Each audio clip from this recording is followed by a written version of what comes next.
हाय, आप देख रहे हैं इंडिया न्यूज इन खबर और मैं हूं विष्णु शर्मा। मेरे साथ है मेरे दो सहयोगी रितेश वर्मा और विद्याशंकर तिवारी। और मुद्दा है प्रियंका गांधी वाराणसी की सीट से नहीं लड़ेंगी। ये खबर आई अजय राय उनकी जगह लड़ेंगे कांग्रेस से, तो जो माना जा रहा था। तो प्रियंका गांधी ने खुद बोला क्या मैं वाराणसी से चुनाव लड़ लूँ, और फिर उसके बाद जब उनसे पूछा गया, मीडिया ने जब पूछा, तो उन्होंने खुद कहा कि राहुल गांधी यानी कांग्रेस के प्रेसिडेंट तय करेंगे। तो ऐसे में जितने भी कांग्रेसी कार्यकर्ता थे, आप सोशल मीडिया पोस्ट देखिए, उनके बड़े खुश नजर आ रहे थे। और ये खबर आ गई थी कि 29 अप्रैल को वो वहाँ से पर्चा भर सकती हैं। और अब ऐसे में इन मौके पर जबकि रैली निकलने वाली है, रोड शो निकलने वाला है कल मोदी का, आज और मोदी कल वो भरने वाले हैं पर्चा अपना, तो ऐसे में खबर आई कांग्रेस की तरफ से कि अजय राय चुनाव लड़ेंगे, प्रियंका गांधी नहीं लड़ेंगे। तो ऐसे में कांग्रेसी जो कार्यकर्ता हैं उन पर कुठाराघात हुआ है, उनकी इच्छाओं पर। तो क्या लगता है, क्या मायने निकाले जाएं? रितेश जी बताएंगे। मायने मुझे लगता है कि कांग्रेस लीडरशिप और गांधी फैमिली दोनों बहुत डरी सहमी हुई है वाराणसी में प्रधानमंत्री नरेंद्र मोदी के खिलाफ लड़ने को लेके।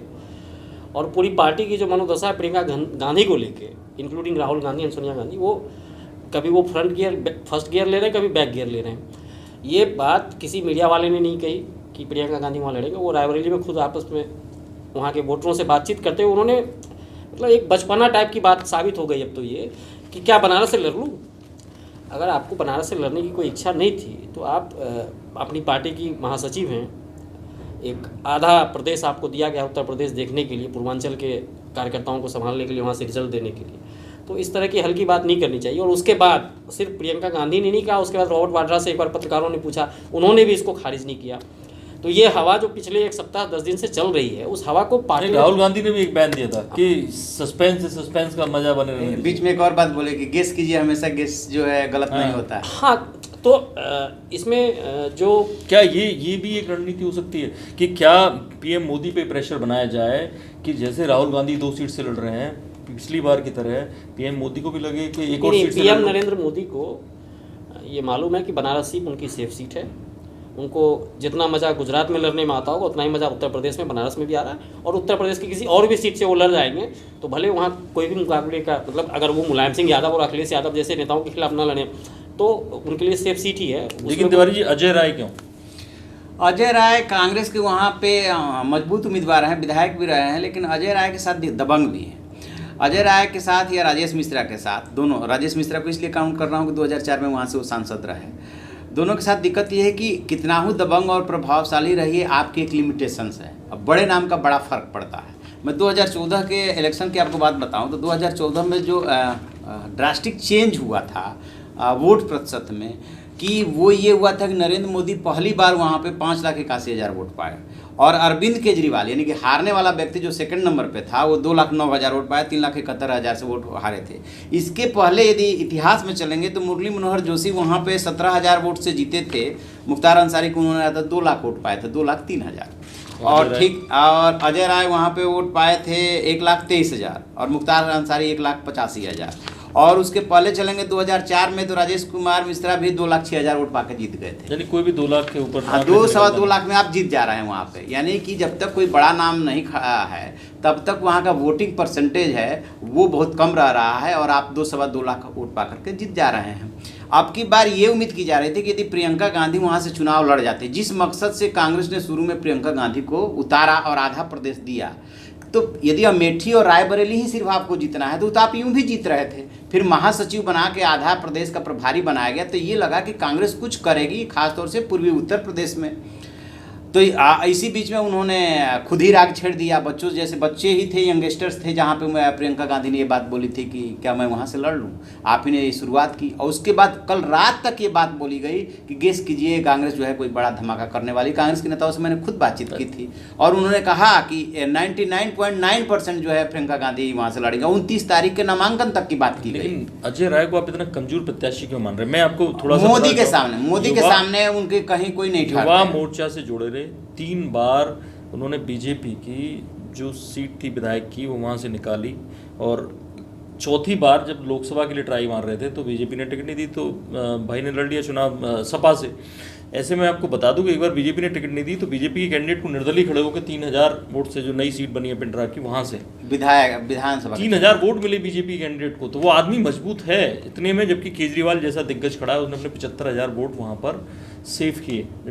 देखिए उसने 50,000 बनारस वाली बेल्ट की बात करें तो बनारस से गाजीपुर सटा हुआ है और वहाँ पे भूमिहारों का प्रभाव है। गाजीपुर वाली सीट और बनारस वाली सीट पे भूमिहार ठीक ठाक संख्या में, मेन बात है कि प्रभावशाली हैं।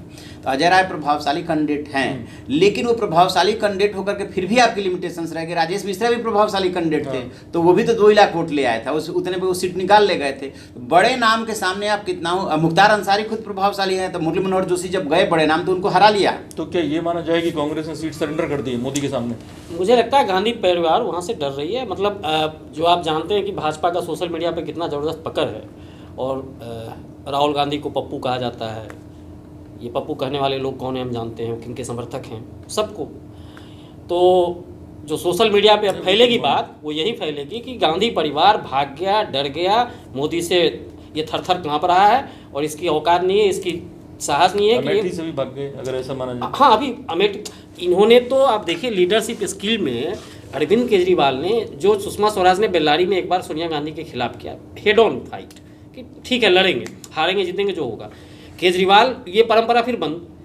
हर आदमी, आप कितने भी राजनीतिक विरोधी हैं, आप उस पार्टी के लीडर को सेफ सीट दे रहे हैं। आडवाणी के खिलाफ कोई बड़ा नेता नहीं लड़ रहा, सोनिया के खिलाफ कोई बड़ा नेता नहीं लड़ रहा, मुलायम सिंह यादव के खिलाफ। राहुल गांधी के खिलाफ जो कैंडिडेट है बीजेपी ने वही दिया है, वो मजबूत कैंडिडेट दिया। मैं उसी पे आ रहा हूँ। अमेठी में पिछले साल राहुल गांधी के खिलाफ स्मृति ईरानी को उतारा गया, वो वहाँ हार गई। इस बार भी लोग उनको मजबूत कैंडिडेट मान रहे हैं, और राहुल गांधी दूसरी सीट साउथ में कांग्रेस का जनाधार बनाने की राजनीतिक मंशा के साथ या राजनीतिक सफाई के साथ वायनाड लड़ने गए केरल से, जिसके कारण लोग आप देख लीजिए प्रधानमंत्री से लेकर नीचे तक सब भाजपा के बड़े से बड़े नेता और कार्यकर्ता सोशल मीडिया पे और सार्वजनिक बयानबाजी में कह रहे हैं कि राहुल गांधी भाग गए क्योंकि अमेठी हार रहे हैं। तो राहुल गांधी का वायनाड जाना उनके हारने की निशानी है। प्रियंका गांधी 10 दिन से अपने बारे में ये हवा बना रही हैं कि वो बनारस से लड़ेंगी, बनारस से लड़ेंगी, बनारस से लड़ेंगी। कोई खंडन नहीं कर रहा, ना प्रियंका गांधी कर रही है, ना रॉबर्ट वाड्रा कर रहे हैं, राहुल गांधी कर रहे हैं, ना कांग्रेस के प्रवक्ता कर रहे हैं कि वो नहीं लड़ेंगी। अगर पार्टी के पास कोई नियत नहीं है वहाँ से उनको लड़ाने का, तो इसको खंडन करना चाहिए ना। एक माहौल बन रहा है कि प्रियंका गांधी लड़ेंगी और अचानक से आपने अजय राय को लड़ा दिया। इसका मतलब पार्टी अभी तक असेसमेंट में लगी हुई थी कि लड़ना चाहिए, नहीं लड़ना चाहिए, लड़ना चाहिए, नहीं लड़ना चाहिए, और उसने ये मान लिया कि नरेंद्र मोदी के खिलाफ प्रियंका गांधी लड़ेंगे तो उनकी राजनीतिक आत्महत्या हो जाएगी, पहले ही चुनाव में वो हार जाएंगे। जबकि कार्यकर्ताओं को और विपक्ष के लोगों को, मोदी को 2016 में बनारस में 56% वोट मिला, 44% वोट उनके खिलाफ था। 44% वोट से प्रियंका गांधी को अपना सफ़र शुरू करना था, और अगर प्रियंका गांधी वहाँ पे लड़ती तो उसका असर आसपास के कई सीटों पे पड़ता, कांग्रेस कार्यकर्ताओं का मनोबल बढ़ता। केजरीवाल जिस पार्टी का बनारस में कोई जनाधार नहीं था 2014 में, आप देखिए एक कार हो सकता है उनको पार्टी दफ्तर खोलने के लिए लोगों को फ़ोन करना पड़ा हो कि भाई हमारा दफ्तर खोलो, और वो नंबर 2 पे आ गए 2-2 लोग वोट लेके, और वहाँ के लोकल कैंडिडेट सब नीचे चले गए उनसे। तो हेड ऑन फाइट का, बड़े नेता का बड़े नेता से लड़ने का फायदा ये होता है कि वोट सीधे आमने सामने बढ़ता है। और प्रियंका गांधी अगर इस चुनाव में वहाँ उतरती तो शालिनी यादव, जिसको सपा ने कैंडिडेट बनाया है, वो तो मेयर का चुनाव हार गई। मेयर के चुनाव हारे हुए आदमी को कितना वोट मिलेगा सपा बसपा के गठबंधन के बावजूद, इसकी कोई कल्पना आप। मैं तो ये कह रहा हूँ कि इससे अच्छा मौका कांग्रेस के पास नहीं था कि आराम से एसपी बीएसपी गठबंधन से या तो वो कैंडिडेट विड्रा कर लेते, या ये अंदर खाने समझौता हो जाता कि ठीक है आप उनका ज़्यादा प्रचार मत कीजिए, वैसे ही कमजोर कैंडिडेट है। तो इससे बेहतर मोदी को घिरने का मौका हो ही नहीं सकता था, विपक्ष में कोई था ही नहीं। गांधी परिवार के खिलाफ तो कैंडिडेट देती नहीं। ये तय है कि एक कांग्रेस ने एक बड़ा मौका गंवा दिया है, भले ही सपा बसपा गठबंधन ने उन्हें एक वॉक ओवर दिया था, लेकिन ऐसा भी आप नहीं मान सकते कि अजय राय कोई बहुत कमज़ोर कैंडिडेट हैं। वो अलग बात है कि वो आएंगे और मोदी विरोधी वोट को एकजुट करेंगे, लेकिन कहीं से भी नहीं लगता। जो ये फायदे की रितेश बात कर रहे थे ना कि भले ही वो सीट वाराणसी नहीं निकलती, लेकिन जो एक उत्साह होता आसपास पूर्वी यूपी की सीटों पर, वहाँ से क्योंकि बिहार लगता है, तो सब में जो उत्साह की लहर पैदा होती वो जरूर चली गई और साथ में हार मान ली है। एक तरह से मैसेज जाएगा। प्रियंका गांधी के बनारस से लड़ने के क्या क्या असर होते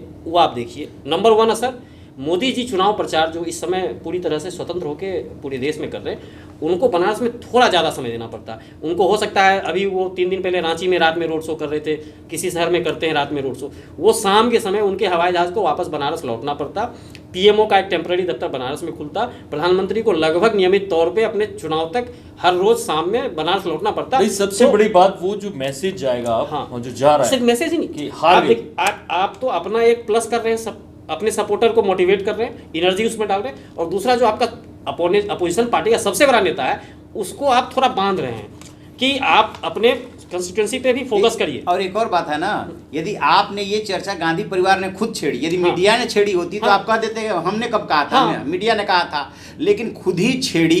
उनके हस्बैंड रॉबर्ट वाड्रा कह रहे हैं कि हाँ वो लड़ सकती हैं, राहुल गांधी कह रहे हैं कि आप सस्पेंस है और कभी कभी अंदाजा सही निकलता है, अंदाजा लगाइए। इसके बाद एकदम से विड्रा करना, आप तो देखिएगा ये सोशल मीडिया पर बिल्कुल स्पष्ट रूप से यही आएगा। भाजपा के नेता भले मुंह से ना बोले, इशारा तो जरूर इस पे करेंगे। और देखिए इसका फर्क एक और पड़ने वाला है परिवार कि अभी 4 चरण का चुनाव है, सिर्फ 3 चरण का चुनाव हुआ है, और ये जो राजनीतिक लड़ाई होती है ये मनोबल से लड़ी जाती है। आपका मनोबल टूटा, आपने मनोवैज्ञानिक हार मान ली, इससे बहुत ज्यादा फर्क पड़ने तो ये चर्चा जो स्टूडियो में चल रही है वो सोशल मीडिया पे भी चलेगी और हर गली हर चौराहे पे चर्चा होगी कि प्रियंका गांधी सीधे सीधे नुकसान कांग्रेस को होना है। और ऐसे में अब कांग्रेस के दिग्गजों के पास ये वाकई में बड़ा मुश्किल समय है कि इस चर्चा को रोकें और फिर से माहौल बनाएं कि हम मोदी के खिलाफ लड़ रहे हैं, मोदी को हराया जा सकता है, नहीं तो बीजेपी वाले वही कहेंगे मोदी है तो मुमकिन है। देखते रहिए इंडिया न्यूज़, सब्सक्राइब करें इन खबर। थैंक यू, नमस्कार। इन खबर चैनल को सब्सक्राइब करें और बेल आइकन दबाना ना भूलें।